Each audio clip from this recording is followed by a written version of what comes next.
Ce n'est pas le fait de prononcer des mots après le pasteur, mais en réalité, c'est un engagement total que tu prends qui te permet de découvrir certains mystères qui t'étaient cachés hier. Amen. Et nous voulons voir comment Jésus, quelle attitude il a pu avoir, qu'est-ce qui s'est produit dans sa vie après que le baptême de Jésus a été fait par Jean-Baptiste. Et donc, je veux que nous lisons déjà dans Luc chapitre 3, les versets 21-22. Et puis nous allons lire Luc chapitre 4 à partir du verset 1er. Et puis le reste, le Seigneur va nous conduire. Seigneur, nous voulons te rendre grâce pour ces instants. Nous voulons juste nous dédier entre tes mains. Bénis-nous. Et je te promets, pendant que nous sommes en train de parler de ta part, si quelqu'un est béni, je te donnerai toute la gloire. Au nom de Jésus. Amen. Luc 3, verset 21.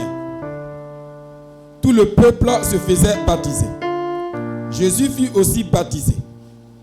Et pendant qu'il priait, le ciel s'ouvrit. Et le Saint-Esprit descendit sur lui sous une forme corporelle, comme une colombe. Et une voix fit entendre du ciel ces paroles. Tu es mon fils bien-aimé, en toi j'ai mis toute mon affection. Viens maintenant dans Luc chapitre 4 à partir du verset 1er. Jésus, rempli du Saint-Esprit, revint du Jourdain. Et il fut conduit par l'Esprit dans le désert, où il fut tenté par le diable pendant 40 jours. Il ne mangea rien durant ces jours-là. Et après qu'il fut écoulé, il eut faim. Le diable lui dit, si tu es le Fils de Dieu, ordonne à cette pierre qu'elle devienne du pain.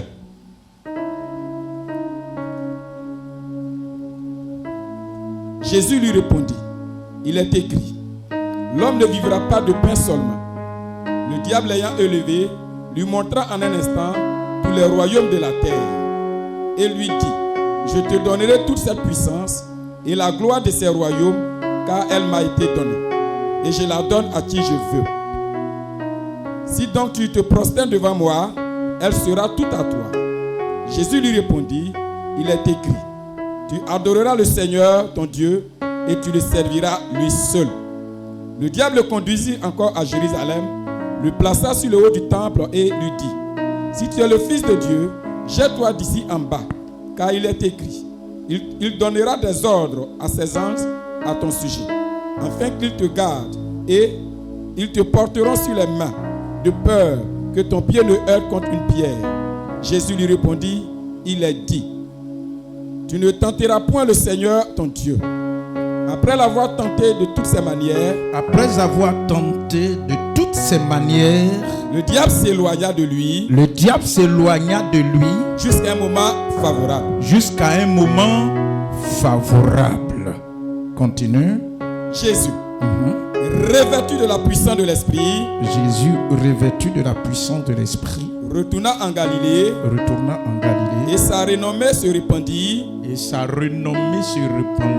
dans tout le pays d'alentour. Amen. Amen. Gloire à Dieu. Voici ce qui s'est produit dans la vie de notre Seigneur Jésus-Christ. La Bible dit qu'avant de commencer le ministère, il a accepté de se faire baptiser par Jean-Baptiste. Et après son baptême, le même jour, il y avait plusieurs qui se baptisaient, mais après son baptême, lui, il a tellement prié que le ciel s'est ouvert. Et quand le ciel s'est ouvert, la Bible nous fait comprendre qu'il y a une voix qui a retenti depuis le ciel pour lui dire, tu es mon fils bien-aimé en qui j'ai mis toute mon affection. Dis avec moi, après le baptême. Dis après le baptême. L'exemple de Jésus, c'est l'exemple parfait. Tu peux l'interpréter, mais interprète-le dans un bon sens. Ce que la Bible est en train de nous dire, c'est qu'après le baptême de Jésus, quelque chose s'est produit. Je voulais te poser la question. Est-ce qu'après ton baptême, quelque chose s'est produit dans ta vie? Est-ce qu'après ton baptême, quelque chose s'est produit dans ta vie? Point d'interrogation. Et chaque fois que l'occasion de baptême se présente à nous, nous devons nous rappeler, nous souvenir du jour où nous nous sommes baptisés. Certainement, tu as 15 ans d'années de baptême. Tu as 20 ans d'années de baptême. Tu as 40 ans d'années de baptême. Mais le plus important, ce n'est pas le fait de se faire baptiser, mais c'est l'après-baptême. Si tu trouves que se baptiser est important, l'après-baptême est plus important que le baptême lui-même. Amen. Amen. C'est comme le mariage. Tous ceux qui ne sont pas mariés prient pour le mariage. Ils prient pour le mariage. Ils prient pour le mariage. Mais si vous observez, vous tous qui êtes dans des foyers, vous tous qui vivez avec des hommes, vous tous qui vivez avec des femmes, vous allez voir que il y a le jour où tout le monde s'est rassemblé pour t'assister pendant que tu faisais ton mariage. Mais après le mariage, tu retournes, toi et ton épouse. Vous vous retrouvez dans une maison, dans une cour. Dieu vous donne des enfants, mais souvent il arrive des moments que vous oubliez même le jour de votre mariage. La date de votre mariage, vous oubliez ça. Mais le quotidien dans le mariage est plus important que le jour du mariage. Ce que vous vivez tous les jours, entre toi et puis madame, entre toi, madame et les enfants, parce que après le mariage, viennent les enfants. Mais la vie de tous les jours, le quotidien que vous vivez est plus important que le jour du mariage.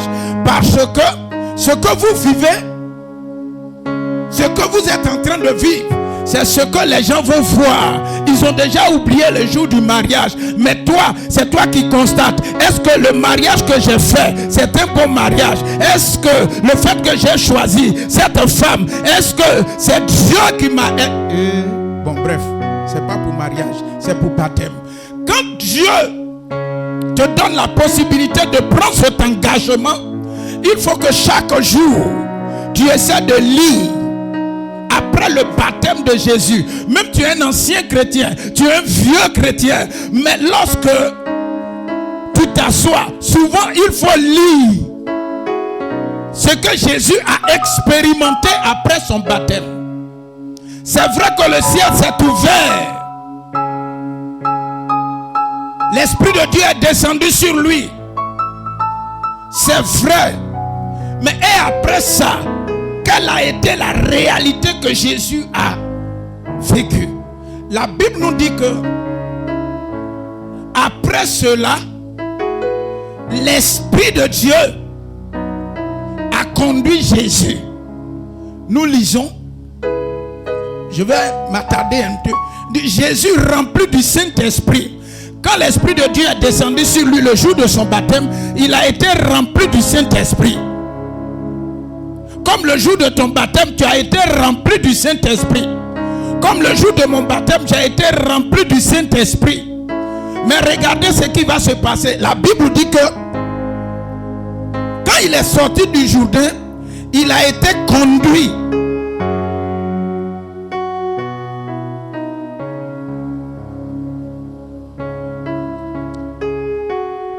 Le premier point, en tant qu'enfant de Dieu, quand vous savez qu'un jour vous vous êtes fait baptiser, cherchez toujours le Saint-Esprit. Le premier point, il faut l'afficher s'il te plaît.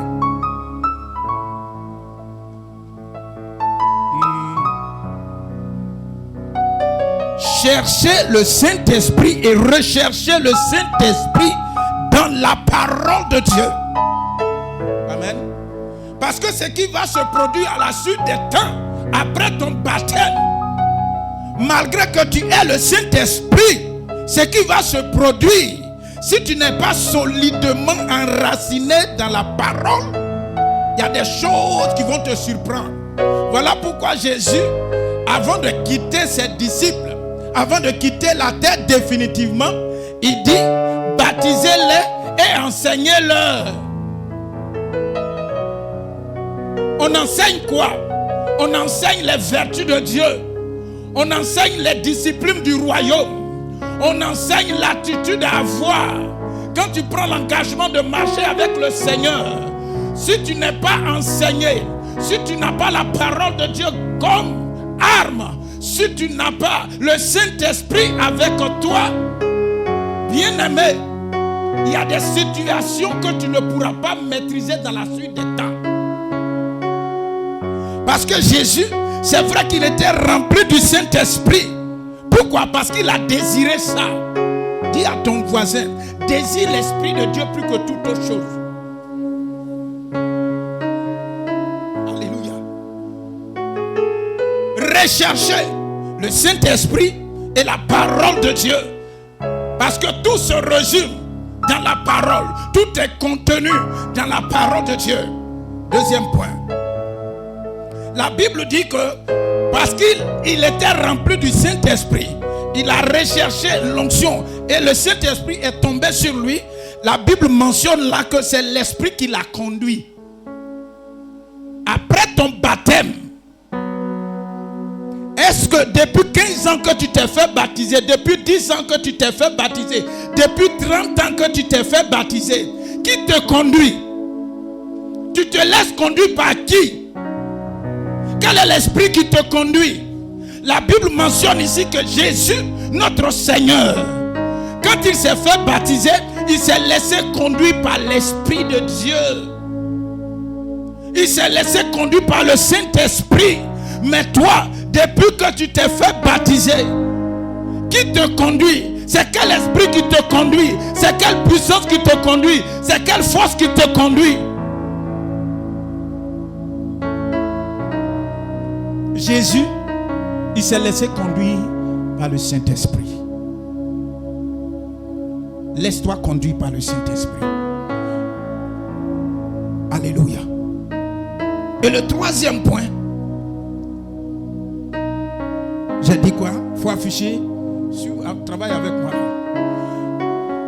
Quand Jésus, il était en train d'être conduit, Dieu ne l'a pas conduit dans une foule. Souvent nous échouons notre vie chrétienne parce que ce que Dieu a établi dans sa parole, nous refusons de faire ça, mais nous voulons faire ce qui est bon pour nous, ce qui est bien pour nous, ce qui vient pour satisfaire notre chair, ce qui vient pour satisfaire notre désir. La Bible dit que quand Jésus s'est fait baptiser, toi aussi certainement tu t'es déjà fait baptiser, mais la Bible mentionne pour dire que Jésus, conduit par l'Esprit, il est allé au sommet d'une montagne. Il s'est détaché de la foule. Il a été baptisé dans une foule. Il a été baptisé dans une foule. Il y a des gens qui étaient autour de lui. Mais après son baptême, il s'est détaché. Il s'est mis à part. La Bible dit, pendant 40 jours, pendant 40 nuits, il était en train de chercher la face de Dieu. Il était en train de chercher parce que la mission qu'il devait accomplir lui demandait de faire des choses qui étaient différentes des autres hommes. C'est comme chacun d'entre nous aujourd'hui. Nous avons reçu la grâce de passer par les eaux de baptême comme Jésus est passé par là. Mais je vous assure, plusieurs, ils peuvent taper les 12 mois, les 365 jours, mais ils ne se mettent jamais à part pour chercher la volonté de Dieu, pour chercher l'orientation divine, pour chercher le plan de Dieu, pour chercher la promesse de Dieu qui est rattachée à votre vie. Bien-aimés, réveillez-vous. Après le baptême, il y a des dangers devant. Après le baptême, il y a des épreuves devant. Après le baptême, il y a les tentations dedans. Mais si tu n'es pas préparé par l'Esprit, si tu ne te mets pas à part pour que Dieu te remplisse de sa puissance, de son autorité, il y a des jours, Si tu ne fais pas attention, tu vas reculer, tu vas te poser des questions. Après le baptême, Dieu te dit, mets-toi à part. S'il y a des choses qui ne vont pas dans ta vie, interroge-toi. Après ton baptême, quelle a été ton attitude? L'exemple de Jésus m'enseigne. Tout le monde se faisait baptiser. Jésus aussi s'est fait baptiser. Mais après son baptême, il a été conduit par l'Esprit dans un lieu que lui-même il ne désirait pas. On dit dans un lieu désert. Il n'y avait pas de nourriture, il n'y avait pas l'eau, mais Jésus a accepté d'aller là-bas. Mais toi, après ton baptême, tu appelles tout le monde. Tu invites des amis, même des païens. Vous dites, venez à mon baptême. D'autres s'en vont payer bière. D'autres s'en vont payer quoi encore? Alcool. Et puis ils sont autour. Au lieu de chercher à se mettre à part pour dire, Seigneur, j'ai une mission accomplie. Mon lendemain, je ne maîtrise pas. Dans ma famille, il y a des réalités. Je sens des attaques, je sens des pressions, je sens des oppressions. Viens à mon secours, prépare-moi, parce qu'il y a des défis que je dois relever. La vie chrétienne est une vie de défis.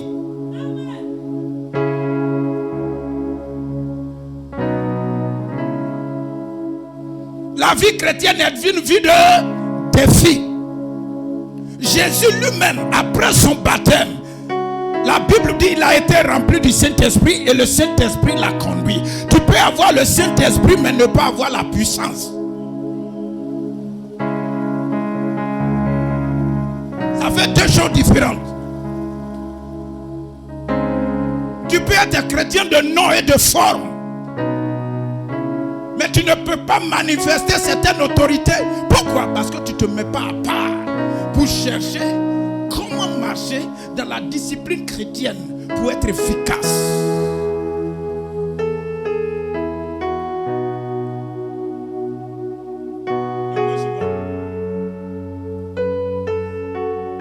Le point suivant.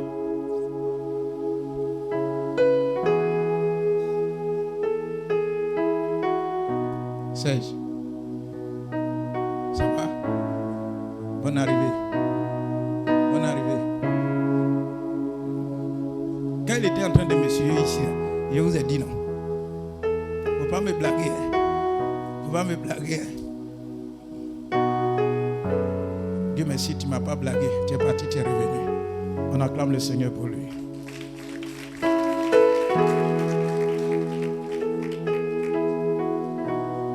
La lecture que nous avons faite, ce n'est pas parce que tu es rempli du Saint-Esprit que le diable va avoir peur de toi. Au contraire, c'est que Dieu lui-même, il est là et puis il te regarde. Tu veux atteindre un certain niveau dans la société, tu veux atteindre un niveau dans le spirituel, tu veux influencer, tu veux impacter, Dieu te regarde. Et il permet par moment que tu rencontres des situations où tu te poses des questions.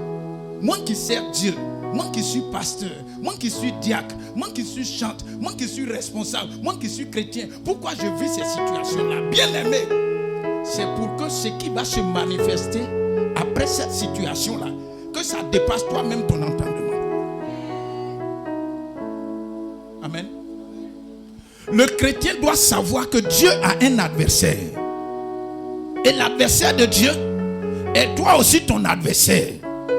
Et j'ai mentionné, ne négligez jamais les tentations du diable. Amen. Une tentation, ça vient du diable dans le but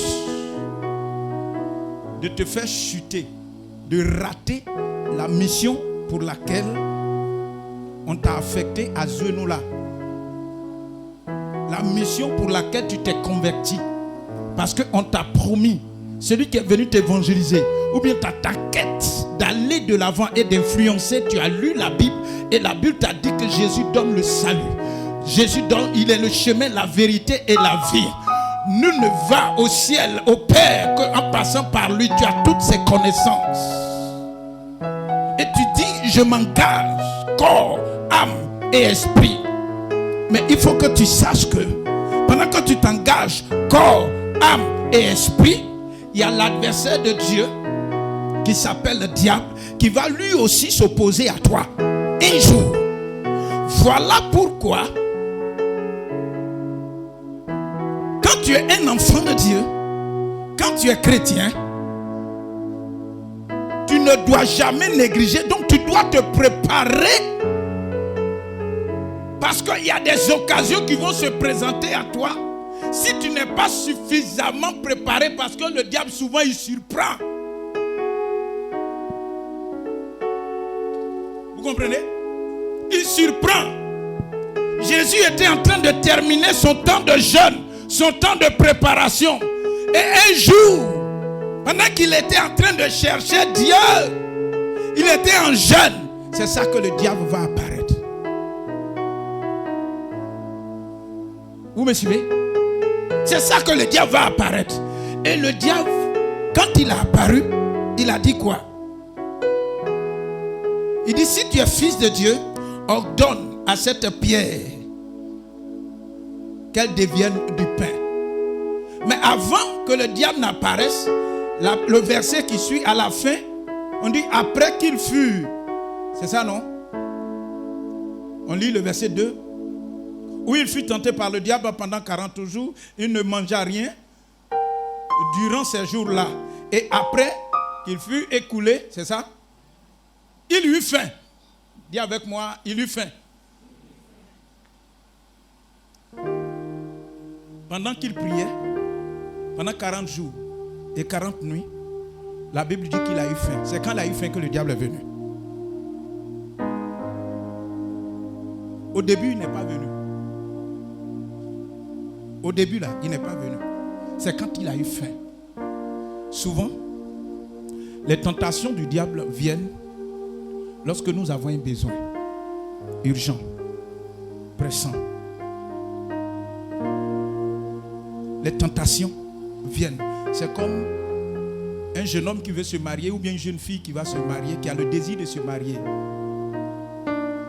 Alors que Dieu a prévu un mariage. Quand je parle mariage, ce n'est pas le jour du mariage où il y a les pompons. Non, un foyer glorieux. Et vous allez voir que tout à coup, un homme va sortir avec une belle voiture. Il est bien habillé. Quand il ouvre la portière ou bien il descend la vitre, l'odeur avec un vent frayonné. Quand elle reçoit ça, ça fait partie de l'inhabituel. Et tout de suite, son esprit fait ting, ting, ting, ting, ting, ting. Il y a une musique mondaine qui vient, il y a une musique démoniaque qui traverse son esprit.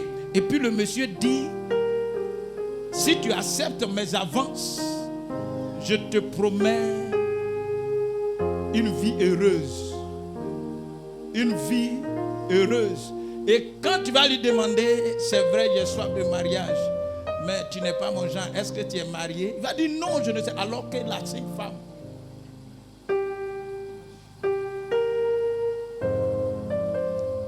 Est-ce que tu es marié? Ma soeur, il ne faut pas lui poser question. Dis, il ne faut pas lui poser question. Parce que si tu lui poses question, voilà pourquoi quand tu lis dans Ephésiens chapitre 6, on n'a qu'à lire et puis j'ai continué.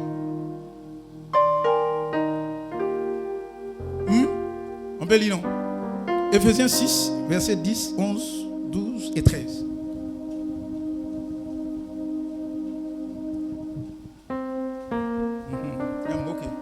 Ephésiens 6, verset 10. Au reste, fortifiez-vous dans le Seigneur. Fortifiez-vous dans le Seigneur. Et par sa force toute puissante. Par sa force toute puissance. Revêtez-vous de toutes les armes de Dieu. Oui. Afin de pouvoir tenir ferme. Afin de pouvoir tenir ferme. Contre les ruses du diable. Contre les ruses du diable. Donc, l'adjectif qualificatif du diable, on dit quoi? Il est rusé. Donc il ne vient pas à visage découvert. Il vient déguisé. Je me suis arrêté un jour en provenance de Bokanda, précisément de Kwasi Zikro. J'étais en train d'acheter de la banane. Parce que foutu banane avec sauce aux graines, à un peu de gumblé, si tu as mis clola ou bien un peu de gombo dedans, avec un peu de clos, ça fait du bien. Celui qui dit le contraire, lève la main. C'est bien, non? Avec foutu banane, ce cocktail-là, ça fait du bien au corps.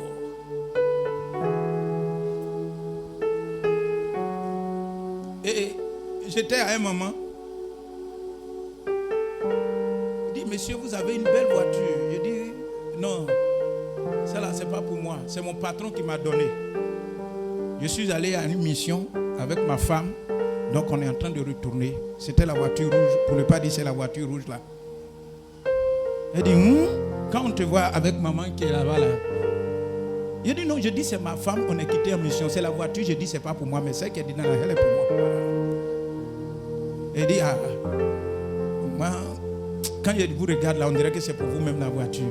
Souvent il y a des gens quand ils viennent là, c'est pas pour eux la voiture. Hein. Ils sont chauffeurs. Et puis ils nous disent vraiment ce que vous imaginez. Vous m'avez compris? Ça veut dire qu'ils utilisent la voiture et ils sont chauffeurs. Et comme ils ont la voiture, avant il y a un qui a cogné Jimo. Il conduit une femme qui travaille à l'aéroport. Et il était tellement bien habillé, avec cravate. Parce qu'il y a certains services, pour rentrer, il faut bien s'habiller. Et cette dame-là, je ne sais pas quel poste elle occupe. Le monsieur était bien vêtu et puis il a cogné jumeau. Pour revenir à la dame, elle dit quoi? Souvent celles qui vendent au bord, ceux qui viennent les draguer, souvent c'est des chauffeurs, mais ils se prennent pour des propriétaires. Ils peuvent changer leur vie. Si elle me dit ça, c'est parce qu'elle a vécu cette expérience plusieurs fois. Pendant que je suis en train de parler, je parle à quelqu'un. Dieu te réserve un mariage glorieux. Mais ne saute pas sur ce qui brille. Parce que la Bible dit, Jésus de Nazareth, quand le diable s'est présenté à lui, il a tout fait. Il dit, même les pierres qui sont là, tu peux les changer en pain. Il a dit, attention, il ne faut pas faire ça. Moi, je suis fait de chair. Mais si je suis à ce niveau-là, c'est pour chercher Dieu. La volonté de Dieu. Donc, ce n'est pas la nourriture qui m'intéresse. L'homme ne vivra pas de pain seulement. Et ils vont essayer de changer. Et je vous ai dit dans le premier point, j'ai dit quoi? Il faut chercher.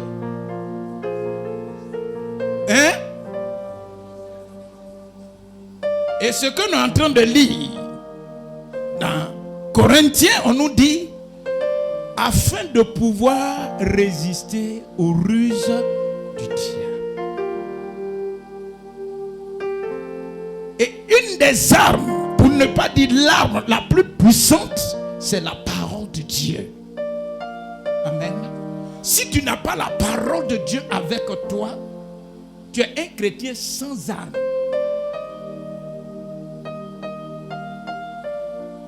Tu as le Saint-Esprit, on t'a baptisé. Mais si tu ne vas pas à la recherche de la connaissance de ce Dieu-là, et quels sont ses principes, en utilisant, parce que ces principes sont dans la parole de Dieu, si tu te déconnectes de la parole de Dieu, tu deviens un chrétien de nom, mais pas de force, pas de puissance. Et tu es vulnérable. Le diable vient, il attaque Jésus, il tente Jésus sur toutes ses formes. Mais Jésus, non seulement il avait l'onction, mais il avait la connaissance de la parole de Dieu. Les chrétiens d'aujourd'hui, ils aiment tomber. Tout à l'heure, j'ai dit, on va passer par un temps de prière et de la manifestation de la puissance de Dieu. Plusieurs. Le Saint-Esprit va se manifester pour dire, j'ai mis ma main sur celle-là, j'ai mis ma main sur celui-là. Mais après ça, vous allez voir que si vous passez dans les études bibliques, après la prière et que vous posez des questions relatives à la connaissance de Dieu, à la connaissance de la vérité, à la connaissance du Saint-Esprit, à la connaissance de Jésus, ils sont pauvres. Voilà pourquoi notre vie n'avance pas. Parce que le but pour lequel Jésus s'est fait baptiser, c'est pour t'enseigner et c'est pour m'enseigner. Pour dire après le baptême, on doit se mettre à part. On est concentré pour certaines choses. Mais pendant que nous sommes en train d'exercer ces choses, pendant que nous sommes en train de travailler, le diable peut apparaître à tout moment, cherchant à arrêter le plan de Dieu sur notre vie. Mais si tu n'es pas dosé dans la parole, tu risques de tomber. Je prie que Dieu t'investisse de sa parole au nom de Jésus. Qu'il t'investisse de sa connaissance au nom de Jésus. Le point suivant, c'est le point commun.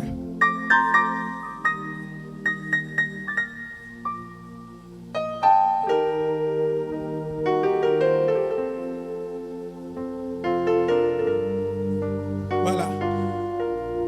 Bon, le résultat de la puissance. Donc, je suis en train de clôturer. Il se fait déjà tard, donc.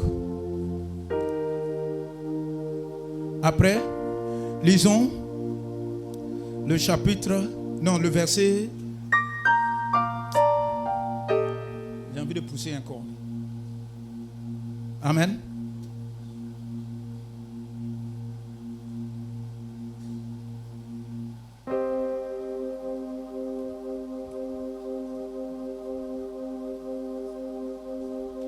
Lis le verset 5.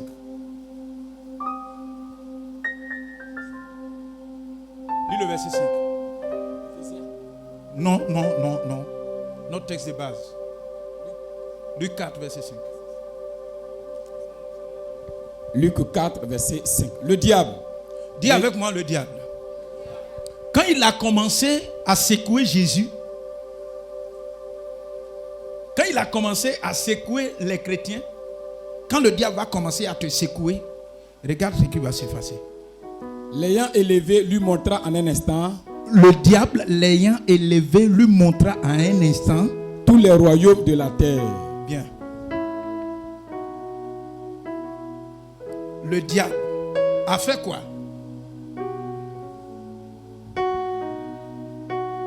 Vous lisez non? Ou bien vous ne le voyez pas? Hein?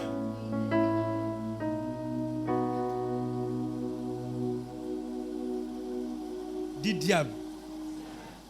Vous voyez comment il est mauvais, non? Jésus est revêtu de la puissance de Dieu, de l'onction. Il est revêtu du Saint-Esprit.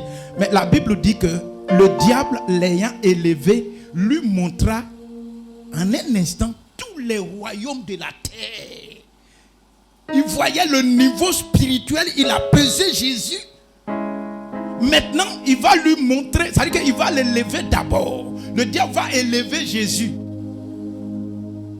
C'est-à-dire, là où tu es là, à un certain moment, si tu ne fais pas attention, le diable peut t'élever. Est-ce que vous me comprenez même? Voilà pourquoi des gens, vous allez voir, quand ils passent des tests, et ils arrivent à un certain moment.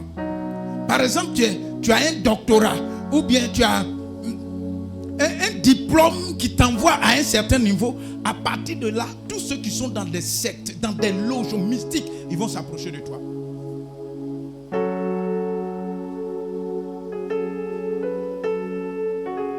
Ils vont s'approcher de toi pour te dire, regarde, là où tu es arrivé là, je te dis, si tu t'approches de nous, si tu marches avec nous, regarde la gloire, regarde ton niveau de vie. Et ça existe jusqu'au jour d'aujourd'hui. Alléluia. Je connais quelqu'un qui a dit, regarde, quand on est allé faire la formation,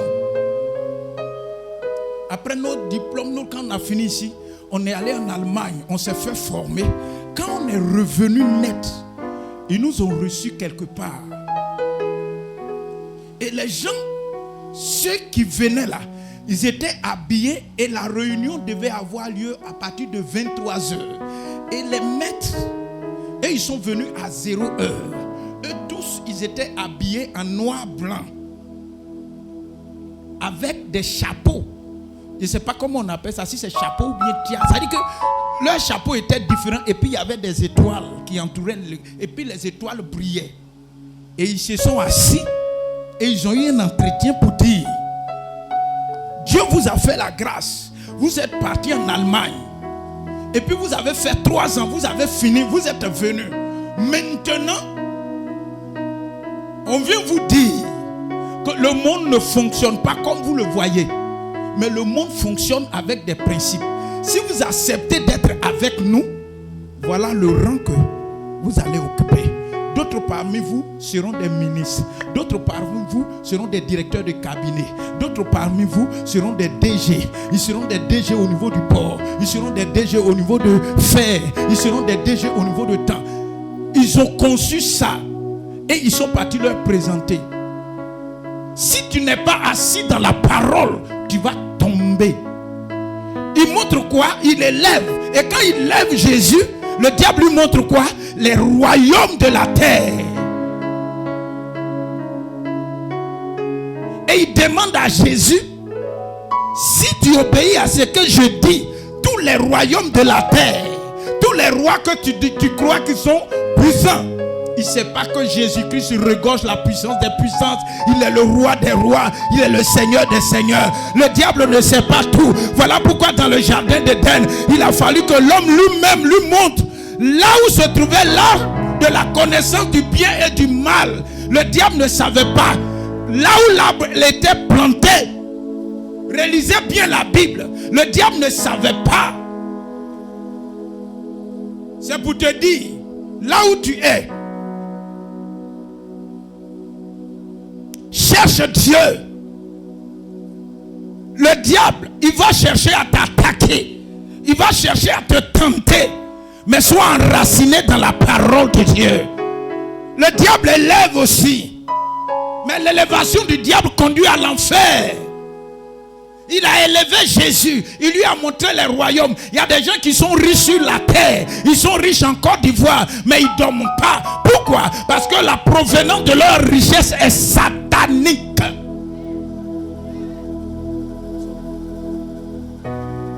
Il y a des gens, vous les voyez, ils sont assis. Quand vous les voyez, ils sont assis. Vous les enviez, ne les enviez pas. Cherchez la parole de Dieu.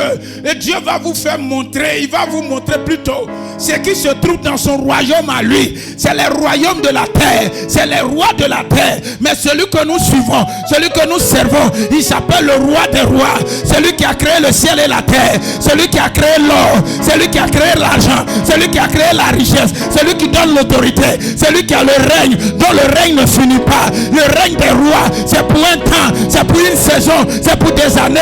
Mais le Dieu que tu sais, il est le roi des rois. Son règne n'a pas de fin. Sa gloire n'a pas de fin. Son autorité n'a pas de fin. Oh bien-aimés, ne vous laissez pas emballer par ce que vous voyez, par ce que vous entendez, parce que ce que Dieu vous a réservé est plus que ce que vous voyez, vous entendez.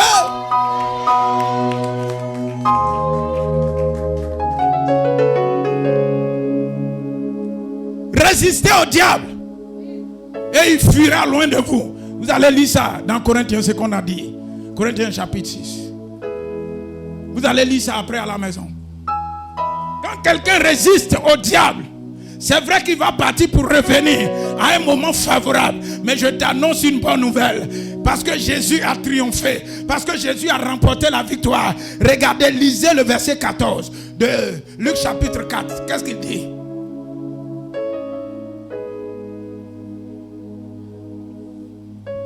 Verset 14. Alléluia. Jésus, revêtu de la puissance de l'Esprit. Revêtu de la puissance de l'Esprit. Retourna en Galilée. Retourna en Galilée. Ce que vous devez comprendre, quand vous lisez le texte un peu plus haut, on dit que Jésus était rempli. Et le ciel s'est ouvert. La colombe est descendue. Le Saint-Esprit est descendu. Il a commencé. Mais ici, après avoir résisté au diable, pendant tout ce temps de combat dans le spirituel, où c'était parole contre parole, puissance contre puissance, richesse contre richesse, royauté contre royauté, et qu'il a dit, je ne peux pas céder à tout ce que tu es en train de faire. Quand le diable s'est éloigné de lui, Jésus descend maintenant et la Bible mentionne pour dire il était revêtu de la puissance du Saint-Esprit. À partir de cet instant, dans le physique comme dans le spirituel, il venait d'obtenir l'autorité, le pouvoir, même sur la mort, le pouvoir sur les démons, le pouvoir sur toute puissance des ténèbres, parce qu'il a résisté au diable. Le chrétien d'aujourd'hui refuse de combattre le combat spirituel, qui lui propulse à une dimension de puissance et de repositionnement dans la société. On ne saute que sur ce qui est tout près, présenté par le diable, alors que ce que Dieu a réservé est plus excellent. C'est pas se baptiser qui est le plus important, mais c'est l'après-baptême. Après ton baptême, est-ce que tu as expérimenté la puissance? Si tu ne l'as pas encore expérimenté, le temps est arrivé que tu te réveilles, Il n'est jamais tard avec le Seigneur pour aller sur de nouvelles bases. Ce jour-ci, je t'annonce que le royaume de la terre sont gouvernés par Satan, mais le royaume céleste est gouverné par les hommes spirituels, ceux qui marchent dans les pas de Jésus, dont tu fais partie. Il y a quelque chose d'excellent, il y a quelque chose de glorieux que Dieu t'a réservé. Combat le bon combat, le combat de la foi, le combat de la vérité, le combat de la justice, et la couronne de victoire te sera accordée. Que Dieu vous bénisse au nom de Jésus. Amen.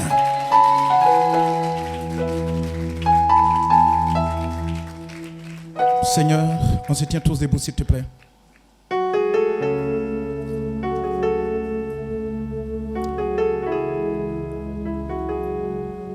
On se tient tous debout.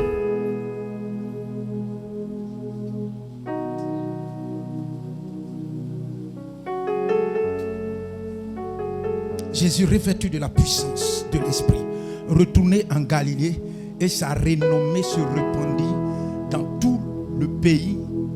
Dans tout le pays, dans tout le pays, dans tout le pays, dans tout le pays. Alléluia. Et même aux alentours. Je me tiens sur cette chair. Pour toi qui as accepté de résister au diable en utilisant la connaissance de la parole de Dieu. Tu t'es mis à part et de temps en temps tu te mets à part. Je t'encourage à continuer. Je t'encourage à continuer. Mais le but pour lequel Dieu te parle dans le secret, c'est pour que ta renommée, la renommée, c'est qu'à cause de la renommée que les gens empoisonnent les autres.